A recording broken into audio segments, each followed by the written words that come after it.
Free screener విషయానికి వస్తే ఇక్కడ ధన్ అనే ప్లాట్ఫామ్లో మార్కెట్స్ అని ఉంది చూడండి. దానికి వెళ్ళిన తర్వాత స్టాక్స్ అని ఉంది. అది సెలెక్ట్ చేసుకున్న తర్వాత మనకి ఇక్కడ open is equal to high, low, gainers, losers, 52 week high, 52 week low అని రావడం జరిగింది. ఎనీహౌ మన ప్రస్తుతం ఏంటంటే open is equal to high మీద ఫోకస్ అనేది చేద్దాం. So open is equal to high అంటే మార్కెట్ వీక్గా ఉంది, అంటే స్టాక్స్ వీక్గా ఉన్నాయి అని చెప్పేసి అర్థం చేసుకోవచ్చు. బట్ ఇక్కడ మనకి ఇన్ఫోసిస్ అయితే ప్రస్తుతం బులిష్గా ఉంది. ఒకసారి చార్ట్ అనేది ఓపెన్ చేద్దాం. సో స్క్రీనర్ కరెక్ట్గా వర్కౌట్ అయిందా లేదా అనేది కూడా ఒకసారి చెక్ చేద్దాం. ఇక్కడ చూడండి, మనకి ఈ యొక్క పర్టికులర్ స్టాక్ అనేది open is equal to high అనేది క్లియర్గా ఇక్కడ తెలుస్తుంది. నేనేం చేశానంటే కర్సర్ పెట్టాను. ఓపెన్ ఎంత ఉంది? 1844 ఉంది. హై ఎంత ఉంది? 1844. అంటే ఓపెనింగ్ నుంచి ఇంకా కిందకే వచ్చేసింది, పైకి వెళ్ళలేదు ఒక పైసా కూడా.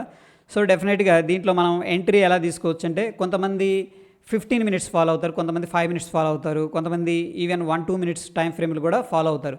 ఎనీహౌ